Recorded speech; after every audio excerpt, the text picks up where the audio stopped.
Okay, Mrs. Smith, so I've listened carefully to what you have to say, and it seems to me that you seem to lack confidence in the counselling sessions and whether the strategies that the counsellor employs will actually assist you to graduate the program.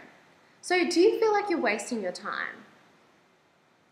Okay, so I'd just like to revisit now. What were the events that led you to agree to participate in the drug and alcohol program? What happened prior to this moment? Okay, so what I'm hearing from you is that it is actually really important for you to change this behaviour. But agreeing to participate in the drug and alcohol program demonstrates to me that you are capable of personal growth and that you do possess the ability to change. So I can understand how, the other participants talking about themselves, comes across as being far-fetched and just a little bit, like a little bit of a waste of time. But have you considered that maybe that this might be part of the session's therapeutic value? Okay, so the objective that the counsellor is trying to achieve is that instead of just launching the session and to discuss your problems, which could be a little bit daunting, instead he's getting the participants to talk about themselves so that you feel a little bit more comfortable and that before the session gets into the more serious part, you've settled in a little bit more. Now, I would just like to really emphasize that it is crucial that you discuss your concerns with me and the rest of your team rather than taking matters into your own hands and not attending the program.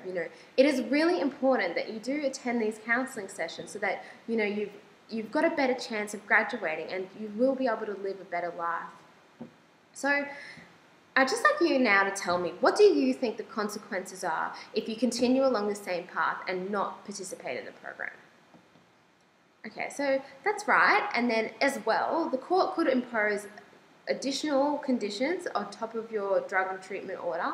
You could be required to complete 40 hours community service.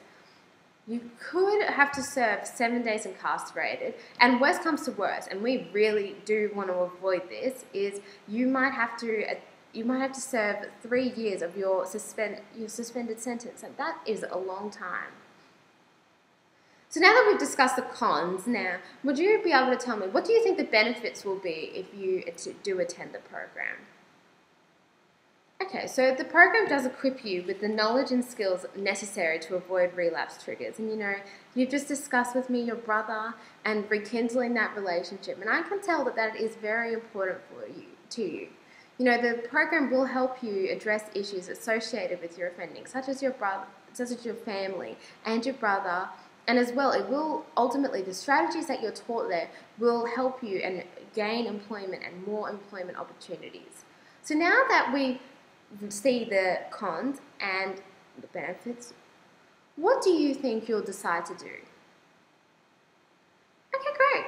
That's really good. I'm happy to hear that you've agreed to participate in the program going forward. So now, a possible solution to how the sessions aren't really working for you right now and how they're conducted is I can arrange a meeting with the counsellor and myself for you to discuss these issues. Is this something that you might consider? Great, well, I'm glad to hear that you're open to that, and I will arrange that for you in the future. So now I'd like to address your second concern about the travel on public transport for an hour on the train. And I do really understand this. I mean, I dislike travelling on public transport for 20 minutes in peak hours. So I can see how an hour for you would be very overwhelming and just get me out of here. So there's two possible solutions that we can employ.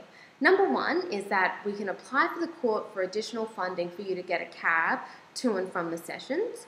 Number two is that I can look into see whether there is actually counselling sessions that are available to you closer to your home. So out of these two solutions, what do you think would work best for you? Okay, so you would rather attend a counselling session closer to home. All right, that's good. I will definitely look into that. So in the meantime as well, because you will have to participate once a week, and this might take some time, is I can look up TransLink when you leave to see whether there's a more direct route available by bus or by ferry, so that'll help you going forward as well. Okay, so I just think too as well, in order for me to actually implement these solutions and to arrange a meeting and to see if there is something closer to your home, I do need you to, can I just please grab your consent for me to discuss these issues with the rest of the team? Great, okay, well, thank you very much for that. So the last issue that we need to talk about today is how you smashed the train window, and you are currently in an operational period of your sentence, which I explained, and this means that you can't commit any criminal offences during this time. Obviously, smashing the train station window is a criminal offence, so there are additional criminal sanctions attached to this. The magistrate could extend your operational period, meaning that you can't commit further offences in this for an additional period of time, or you could be required to serve part of your sentence if incarcerated. So, however, given the circumstances and that the offence was quite minor, I do think the magistrate would be a little bit more lenient. But what I think would be best for you is for you to tell the magistrate yourself rather than me, so you show that you've accepted responsibility for your actions. And as well, it's really important that you do attend going forward.